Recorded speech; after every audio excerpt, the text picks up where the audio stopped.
I'm not gonna lie, Sean. Yeah, my hair looks fantastic. Huh? Get ready for that. Huh? Not gonna lie, my friend, that my hair does look fantastic now. But no, these last couple of weeks, man, I'm not used to having such a difficult time breaking out of a slump. Usually, I have a slump for like 3, 4, 5 days, maybe a week. But to be slumping now for going on 2 weeks is driving me bananas. Absolutely. What's up, Drew? I didn't have a good day as far as NFL bets for last Sunday. Well, that's something I actually did do well last week. NFL bets. Hey, you know what? We're opposite, but that'll be good if we can do that all year. I hit the college and you hit the NFL. That'll be fine. That'll be fine by me. Yeah, I gladly see the regional sport to you to the mammoth sport that is professional football. But I tell you, like I said, I'm not used to having such struggles. And then it seems like too for me, like. And it's like just these annoying late losses are killing me over and over and over again. I joked the other day that the play is to cash out in the 7th or 8th inning and then go the other way for the rest of the game. And I mean, you ended up taking the Yankees yesterday, in an end game, but man. Yeah, you said about them blowing the lead, and they got their first runner on in the 9th, and I'm like, all right, they're gonna take it to the Royals here. They'll end up squeaking this out. And it wasn't the Yankees who cost you, and it wasn't the Dodgers who cost you. It was my own Braves that cost you. That's why I don't rely on the Braves at all when it comes to betting. They can't be trusted. Yeah, at least they can't tie in football. Yes, they can. Ask Donovan McNabb. He's an expert on that.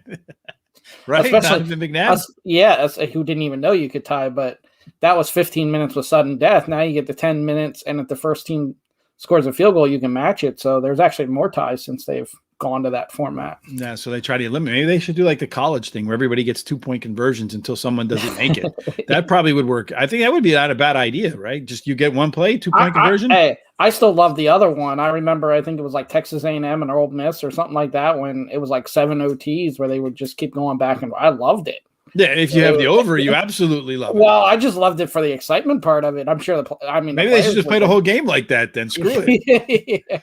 Right? It would be exciting, and every game would go over. It would be easy to bet for sure. Well, those totals would be like 1,000. It would be pretty funny. Well, today marks the beginning of the second week of this brand new type NFL season where they play 17 games in 18 weeks instead of 16 and 17. And you have a interdivision rivalry between the New York Giants going to visit the Washington Redskins. And when this line first came out, Sean, I thought, well, the Giants are getting 3 on that road.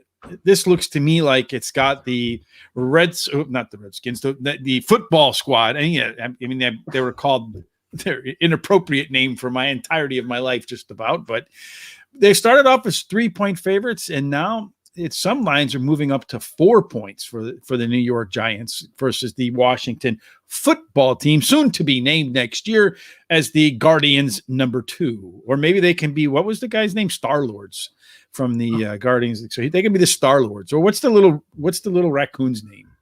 Little Raccoon. Have you not seen the movies? No. Guardians of the Galaxy? No, I have not. That's the name. They're the best Marvel movies, I think. I like them. Rocket is his name. Rocket, yes. Anyway, since you haven't seen him, it's useless. So what do you think about this game, Sean? I think that line personally, I think Washington wins the game. But to me, 4 points, I think 3 is right. Yeah, 3.5 is right. The only issue, I like Washington here. I like Taylor Heineke. Apparently Blake doesn't. But I like Taylor Heineke, who's going to get the start here for the injured Fitzpatrick. He looked pretty good last week, too. I like Washington's defense. The Giants, like I said last week, Daniel Jones needs to improve, and he's just the same Daniel Jones every week. The only issue is that line right there, 3.5. Those were all the teams that were winning last week, the 3.5-point underdogs. So that's what scares me. But I like Washington, and I like the under, and I'm making that an official play. So you're going to parlay them, or are you going to just go 1-1? I'm gonna parlay them together. I think it comes out to about plus 200. So you're gonna try to get both sides of one game correct. Yeah, I mean, I think the under is probably the safer play here. But I also think Washington's gonna win. That number's down to 40.5 now. It was 41. Yeah, I'm just afraid to give up that hook. I could see Washington winning this by a field goal. Yeah, so you get 3.5. So whatever your line is. I'm for just me tonight, Washington. I feel like so according to the system that we used, you guys have a Washington quarterback going over 240 yards. That's a good question. So let me take a quick look at the projections that I have. I think actually, I don't know what the line is on Daniel Jones, but it looks to me like they have a better chance. Hold on a second.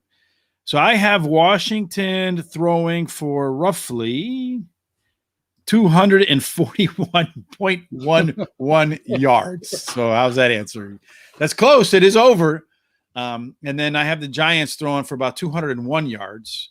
And then the Giants actually winning the rushing battle between those two teams. So it looks to me like it's going to be a low-scoring affair too, Sean. That half a point just scares me off. This whole game, both of these lines have me nervous completely. I got 41 in my DraftKings account. So I went ahead and did the under of that at 41. I'm a little bit concerned about 40.5. I don't like the fact that the line is coming down. And the thing that scares the hell out of me tonight is the idea of a defensive touchdown. I think there's a very strong likelihood that there'll be one. Yeah, Washington would get it. Daniel Jones. I don't know who's going to get it. One of them is going to get it. I don't pretend to know. The line what does scare me about the under is Daniel Jones turnovers. If he does give up a defensive touchdown or something like that, it will be a problem. But I think Washington can move the ball up and down the field, kind of like they did last week with Heineke, but they settle for field goals or they get into Giants territory and then they end up punting. So that's where I think you can get the under because they're not going to cash them in for touchdowns. Now you're just guaranteed that they're going to be like totally efficient in the red zone tonight. Yeah, hands down. I do like Antonio Gibson to get a touchdown now. Yeah, that would be a good. I don't know what the odds are, but he should be able to score a touchdown here. Yeah, I don't know. I don't have them running for a whole lot of offensive yards on the ground, so it's tough for me to say. Of the two, I like. So my models say. Redskins. Washington wins, Giants cover, and that the game goes under by about 5.5 points. So I don't know how you do that. So about 35 they come in at. Hey, Sean, okay, I'm not going to go big on it. I'm only going to put 10 on the under. I just don't feel wholly confident that the game goes under, especially with the line coming down now to 40.5. So the best we can get on under is minus 108. Okay, so I just got Washington to win the game in the under 40.5, and it comes to like plus 200 together. Yeah, Barkley did not do well last game. He's going to take a few games to get back, I think, and they're going to be very cautious with him too. I think the thing about Barkley, though, Sean, he's always been kind of like a big I'm not saying a Barry Sanders-esque, but like a Barry Sanders type runner, in that he's little bit big, little bit big. And it's not the fact that he's going to get you 4 or 5 yards a carry like a Nick Chubb. He'll get 2 or 3 yards, get tackled, and then he's got those huge ass thighs. And when he gets in the open field, he's gone. So that's, I think, his game. And if you can contain him, minus those big plays, you can limit him. But he's always got one big play in him a game, it seems like. And that's another thing that concerns me about tonight is that one big play. I also, I don't know. These division rivalry games are always very difficult to tell. It just scares me with Barkley's injury too. Some of those players, they never come back the same. And the type of player Barkley is, like you're saying, with that big play, he might not ever get that back, or he may not be the same player with that. So it's going to at least take him a little bit to get back to that. Well, he might be in Baltimore before the year's over. I've heard that Baltimore is trying to do everything they can to get him. So we'll see. He would be a big upgrade and probably make Lamar Jackson's job a lot easier, so he didn't have to fumble 2 times at the end of the game and cost me another one. All right, anyway, let's go on to college football. Boy, this game is exciting. You have Ohio versus Louisiana Lafayette. And that line is Louisiana Lafayette is getting 19.5. Last night it was 21. And I wish I would have jumped on it at 21. So both teams are coming off unimpressive games against FCS squads. The folks from Louisiana Lafayette got beat by Texas in their first game, I think like 38-18. Texas looked like maybe they're back. And then last week they just got smoked by a middle of the road, maybe bottom third of an SEC team, Arkansas. Then they came back and played, I think, like Fernald or something like that, which is an FCF school, and had to hold on not to lose. And on the other side, Ohio's 0-2 and actually lost to an FCS school last time out. But it seems to me that 20 points, 19 and a half, I wouldn't be surprised if I don't see Louisiana. I don't see either offense getting into the 30s. Do you?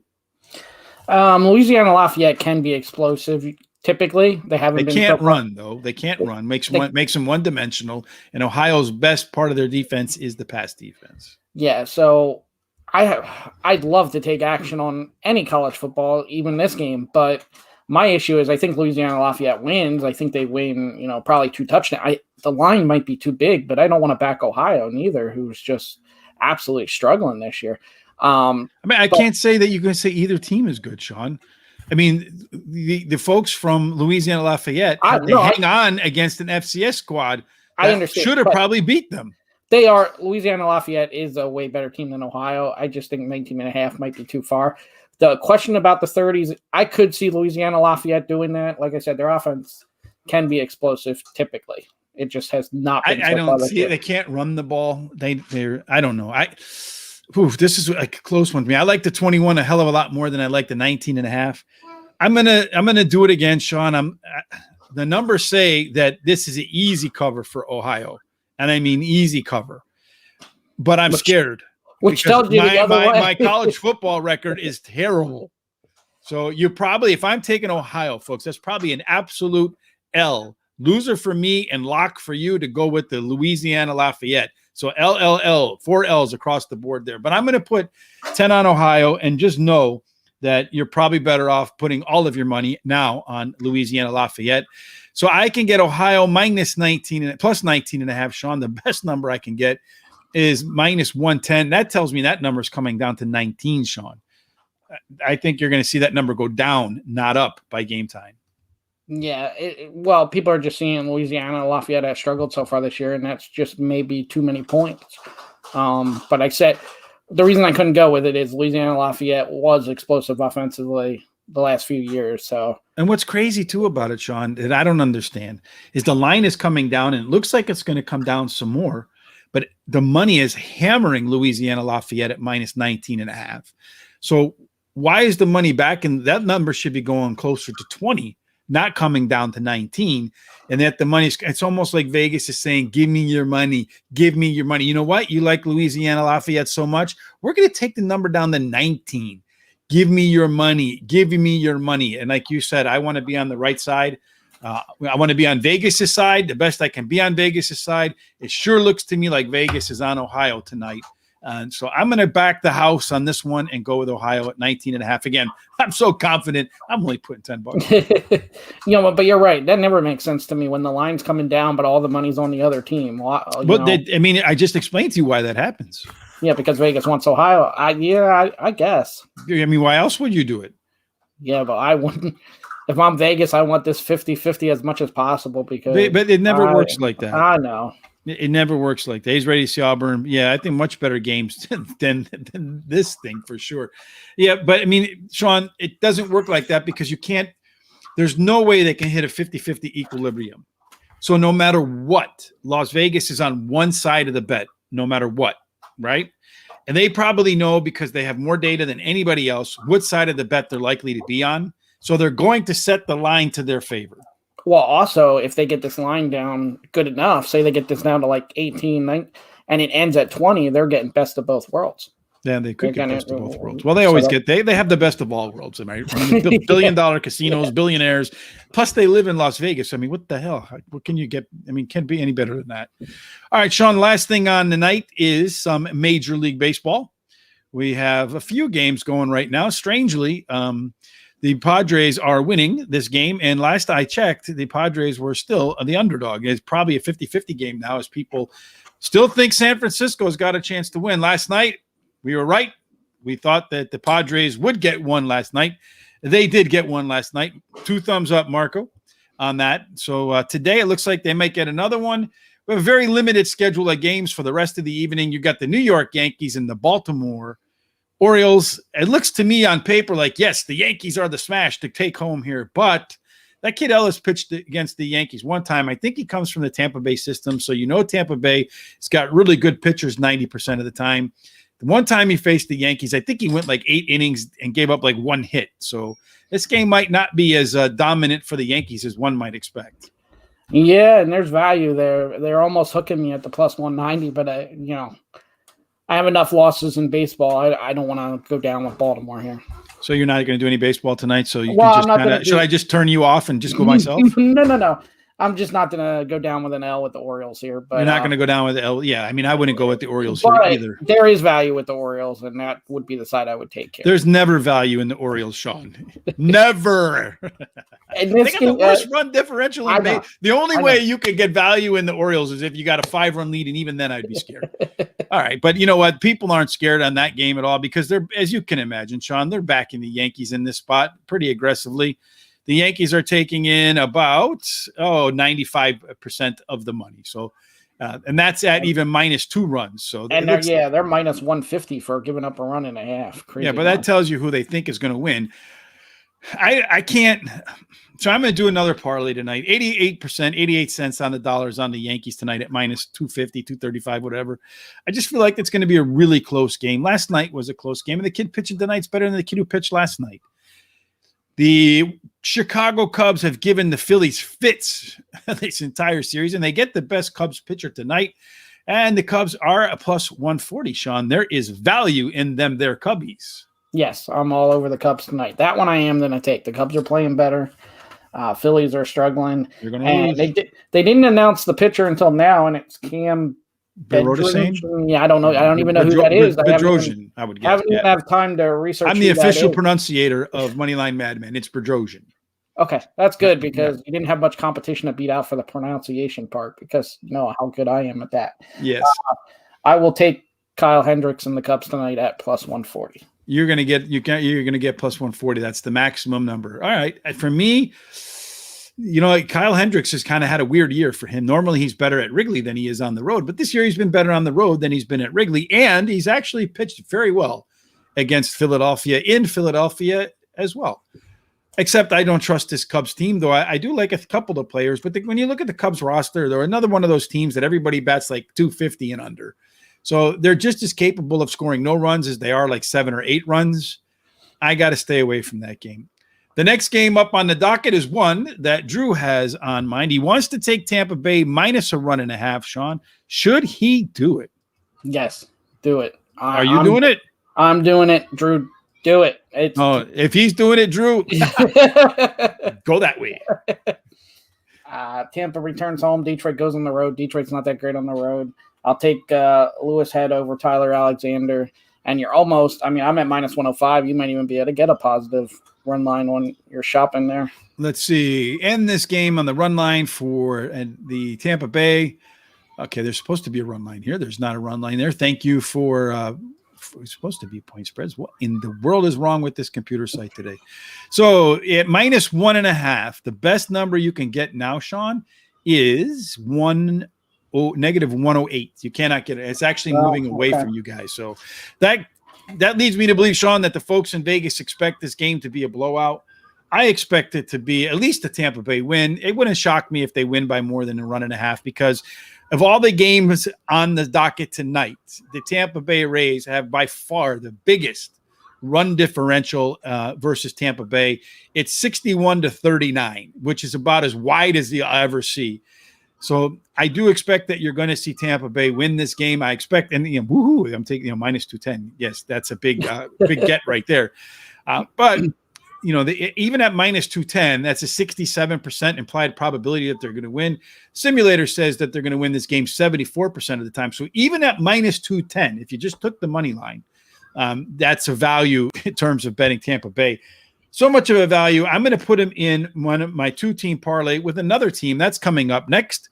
Houston and Texas, Sean. I'm going to take this kid. I don't even understand this line, to be honest with you, because Garcia is a decent pitcher. And you can get minus 190, which is borderline just a few points take away from takeable for me, a few pennies away. This kid Otto's gotten roughed up. This line scares me a little bit, but not enough. I'm going to put $20 on Houston and Tampa Bay to both win on the money line. And if I put those two teams together in my account, I got plus 121. I can't believe I'm getting plus 21. Well, you're breaking that rule. I won't break that rule. Don't put Houston on your parlay. I did. You did, and I did too. But then the next night you did, and I didn't, and I stayed away. Yeah. Right. So now I'm in and you're out. That gives me nothing but joy. There you go. I will say Otto, he had a horrible last start, but before that he was doing okay. So maybe now they've got some film on him. They know where the ball, what he can and cannot do, and that happens. I'm certainly not going to take Texas at plus 170 here. Well, do it. Come on. No. Come on, back up your confidence there, Mr. Otto. Yeah, no. Like your cousin or something? Yeah. No, definitely not. This is just a skip game for me because I don't trust Houston. He says he's going to go ahead and do it. I think they got a good chance to do it too, Drew. I personally like Tampa winning and Houston winning. If you don't like the Houston side of it, then the other side of that would probably be the New York Yankees, but I don't trust that either. So I'm going to just go ahead and go with Tampa and Houston I can't believe, Sean, it's plus 121. That seems to me to be a bargain. So $20 on that. And that wraps up all of the action tonight. Tomorrow we'll be back. There's I think one more college football game. There's one MLS game, a roster of baseball games. So Sean will be stuck with trying to pick baseball games again. There's actually two college games, Central Florida and Louisville, and Maryland and Illinois. Well, I see. That's in Illinois. I can't pick. The Illinois lines don't show up for me here. So I'll have to do it through the this site we see up now. So far we got Maryland -7. That's probably not enough. They should probably be like -40 because Illinois is not good at all. You got your one win out of them against Nebraska, and that's going to be it. And that's Illinois the rest of the year. Nebraska's not that good neither. They're not back. There's a lot of teams that think they're back that's not back. Mm-hmm. I think they'll be all right. I think they'll be better off. I would guess that they'll have a better year than Illinois, even though they beat Illinois. Yeah. So that would be my guess. All right, Sean, tonight you and I will be live with jockey Tyler Connor and the rest of the Players Edge crew with Terry and Tom, talking a little bit about Belmont racing. So head on over to Horse Racing Radar TV on YouTube. Check that out. We'll give you some good picks, hopefully. I mean, I've been ice cold there too, so I don't know what's going on. I feel like I'm being shook, Sean. I'd say someone out there has a voodoo doll on me, and they're just like, Rich sucks. And it's probably you. No. In any case, make sure you check that out. Sean, what else should folks do? Go to moneylinemadmen.com, register for free. We can discuss all these picks, discuss what you like, and talk about it. Also, you can tell us why we're so damn wrong. Yeah, all the time. Mm-hmm. Facebook, Twitter, Moneyline Madmen, and then subscribe to our YouTube channel too.